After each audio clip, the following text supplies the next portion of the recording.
High friends, a very special good afternoon to all of you present here. मी पूरण वाघमारे माझ्या YouTube चॅनलवरती आपलं स्वागत करतो. आता प्रिव्हियस व्हिडिओजमध्ये आपण एक लेसन कंप्लीट केलेलं आहे. त्या लेसनचं नाव होतं linear equation in two variable. Now we are going to start a new lesson name as arithmetic progression. In short, we can say it as AP. So, in this lesson, the basic concepts of the AP we will discuss today. या लेसनमध्ये basic concept असतात, म्हणजे आपल्याला 2-3 गोष्टी खूप जास्त महत्त्वाच्या असतात, ज्याच्यामुळे आपण whether the given sequence is in AP और नॉट या टाईपचे 1 मार्कवाले question, then find the difference, common difference, अशा प्रकारचे जे काही 1-1 मार्कवाले क्वेश्चन आहेत ते आपण कव्हर करू with basic concept of arithmetic progression, ज्याच्यामुळे तुमचा पुढचं लेसन म्हणजे जो या लेसनमधले जे टॉपिक्स आहेत ते इझिली तुम्हाला समजणार. So be careful about this session because it is very important to you. या सेशनला म्हणजे या व्हिडिओला व्यवस्थित पहा, शेवटपर्यंत न चुकता न थांबता पहा, निरंतर पाहत राहा. म्हणजे काय होईल की तुम्हाला या अरिथमॅटिक प्रोग्रेशनचे बारीक बारीक जे कॉन्सेप्ट मी आज शिकवणार ते तुमच्या व्यवस्थित लक्षात बसतील आणि पुढचं पूर्ण लेसन, कम्प्लीट लेसन हा तुम्हाला एकदम चांगल्या डोक्यात बसणार आणि तुमचे बोर्डमधले पूर्ण मार्क्स सिक्युअर होणार. Okay, so will start AP. तर या अरिथमॅटिक प्रोग्रेशनचा अर्थ असा होतो, फॉर एक्झाम्पल आपण एक टर्म घेतली अशी एक सिरीज घेतली, सिरीज म्हणून आपण याला 1 2 3 and anyone sed me that this sequence is in AP. तर मी डेफिनेटली याच्यामधल्या कोणत्याही नंबरची टर्म फाइंड करू शकतो, कोणत्याही नंबरची फाइंड करू शकतो टर्म, जर मला हे कन्फर्म असेल की हे जे सिक्वेन्स आहे ते AP मध्ये आहे. ओके, तर आता मग असं फाइंड करण्याच्या मागं किंवा याच्या मागचं बेसिक रिझन काय की मी कोणती टर्म फाइंड करू शकतो, तर त्यासाठी आपल्याला काही छोट्या छोट्या गोष्टी शिकाव्या लागतात. त्याला आपण म्हणतो first term, second term, then common difference, अशा काही काही गोष्टी आहेत ज्या आपण शिकणार आहात आता. सो AP मधली सगळ्यात सुरुवातीची term, this is called first term of the AP. First term of the AP म्हणजे कोणत्याही एका सिक्वेन्सला जी सुरुवातीची टर्म असते, जी स्टार्टिंग टर्म असते, that is called first term. And we will denote it bye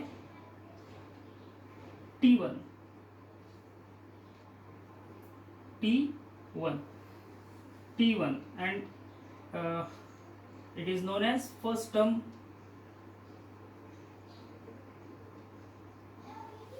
Okay, the basic and important points in arithmetic progressions are, first is first term, we will denote it as T1. and अशा प्रकारेच आपण यानंतरच्या सगळ्या टर्मला, दुसरी term असेल तर त्याला T2, तिसरी असेल तर T3. this number in the base of T indicates the number of the term or the position of the term in the sequence, and T denotes term. Okay, so T1 means first term, T2 means second term, T3 means third term. Okay, so in this way we will define each term of the arithmetic progression. Now the name of the lesson is arithmetic progression. Progression means एका टर्मच्या नंतर दुसरी term येणार, दुसऱ्यानंतर तिसरी term येणार, तिसऱ्यानंतर चौथी term येणार, and all the terms are interrelated with previous terms. म्हणजे त्या आधीच्या टर्मच्या सोबत ते त्यांचं काहीतरी एक विशेष रिलेशन असते आणि ते पूर्ण सिक्वेन्समध्ये सेम असते, पूर्ण सिक्वेन्समध्ये. And that relation will be defined by common difference. ते जे रिलेशन असते 2 कॉन्झिक्युटिव्ह टर्म मधलं, ते डिफाईन करण्यासाठी आपल्याकडे आहे अरिथमॅटिक प्रोग्रेशनमध्ये common difference, and that common difference is denoted by D. Common म्हणजे हा झाला पहिला पॉईंट, आणि दुसरा पॉईंट आपल्याला शिकण्यासारखा आहे, that is common difference. Common difference याला म्हणतो आपण स्मॉल D न डिनोट करत असतो आपण कॉमन डिफरन्सला. And the common difference means common difference means T2 minus T1. This is the formula for common difference, T2 minus T1. Either you can write it as T3 minus T2, T4 minus T3. So in general we can say that the common difference means the difference between two consecutive terms of AP. Difference between two consecutive terms of AP. That means if a previous term is subtracted from successive term, okay, म्हणजे AP मधली आधीची term जर त्यानंतरच्या term मधून subtract केल्यानंतर जे answer मिळते त्याला आपण म्हणतो कॉमन डिफरन्स. जस्ट लाईक हे सिक्वेन्स घेतला होता आपण 1 2 3 आणि याला आपण म्हटलं की हे अरिथमॅटिक प्रोग्रेशन आहे. सो ही आहे पुढची टर्म म्हणजे सक्सेसिव्ह टर्म म्हणतो आपण याला, आणि ही आहे प्रिव्हियस टर्म, बरोबर, previous term.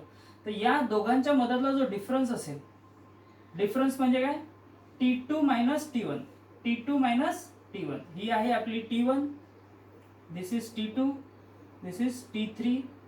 Okay, so T2 minus T1, that means 2 minus 1, 2 minus 1 is equals to 1. So this is called common difference. This is called common difference between two successive terms. Now we can define common difference D as T3 minus T2. T3 minus T2. T3 minus T2 means 3 minus 2, that is also equals to 1. That is also equals to 1. So by observing this sequence, we come to know that in arithmetic progression there is a common difference between two consecutive terms. Common difference between two consecutive terms. Now in this sequence the common difference is 1 in all the consecutive two terms. Therefore we can say that this sequence is in AP. तरच आपण या सिक्वेन्सला हा sequence AP मध्ये आहे असं म्हणू शकतो. Now this common difference can be positive or negative. म्हणजे डी जो असतो हा पॉझिटिव्ह पण असू शकतो किंवा निगेटिव्ह पण असू शकतो. त्यामध्ये काही आपल्याला प्रॉब्लेम नाही आहे. फक्त फॉर्म्युला नेहमी लक्षात ठेवायचा. कॉमन डिफरन्स काढायचा फॉर्म्युला कोणता, तर तो असतो T2 मायनस T1. आता या T2 मायनस T1 या दोघांमधला डिफरन्स जो असतो म्हणजे T2 मधून म्हणजे पुढच्या टर्म मधून मागची टर्म सबट्रॅक्ट करून जे आन्सर मिळते त्याला आपण म्हणतो कॉमन डिफरन्स. आणि एका सिक्वेन्सला आपल्याला नॉर्मली 1 मार्क्स साठी हा क्वेश्चन नॉर्मली विचारला जातो. The question is that weather given sequence is in AP or not, is in AP or not.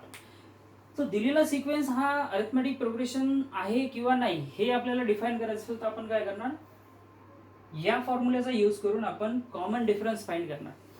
आणि दिलेल्या पूर्ण सिक्वेन्स मध्ये जर कॉमन डिफरन्स सेम असेल, if the common difference in whole the sequence is same by using this formula is same, then we can definitely say that the given sequence is in AP.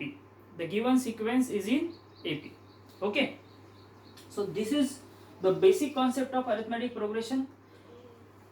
आपल्याला arithmetic progression मध्ये दोनच गोष्टी लक्षात ठेवायच्या आहेत. एक म्हणजे फर्स्ट टर्म, त्याला आपण A म्हणतो, फर्स्ट टर्म त्याला आपण A म्हणतो, and the common difference. Common difference हा आपण या फॉर्म्युल्यानं फाइंड करत असतो T2 minus T1. T2 minus T1 हा एक standard formula. But if you have given fourth term and third term, then you can write formula for common difference is equals to T4 minus T3. तर आपल्याला सिक्वेन्समधल्या कोणत्याही term दिलेले असतील तर पुढच्या टर्ममधून त्या आधीची टर्म प्रिव्हियस टर्म मायनस करायची, just previous that means consecutive previous term minus करायची आणि ते मायनस केल्यानंतर जे आन्सर येते that will be your common difference for that AP. So हा जो क्वेश्चन असतो weather the given sequence are in AP or not, तर त्यासाठी आपल्याला तेच चेक करायचं असते की त्या सगळ्या टर्म मधला कॉमन डिफरन्स सेम आहे किंवा नाही. If it is same then you can definitely say that this sequence is in AP. If it is not same then म्हणजे एक सिंगल दोन टर्म मधला जरी म्हणजे 4 वेळा तुमचा डिफरन्स सेम येत आहे आणि 5व्यांदा जर चुकला then you can definitely say that it is not in AP. So this is all about the basic concept of arithmetic progression. Thank you for watching my video. and जर तुम्ही माझ्या व्हिडिओला म्हणजे आजपर्यंत माझ्या चॅनलला सबस्क्राईब केलं असेल तर सबस्क्राईब करा आणि या व्हिडिओला जास्तीत जास्त विद्यार्थ्यांपर्यंत शेअर करा आणि आवडल्यास त्याला लाईक करा. Have a nice day. Bye.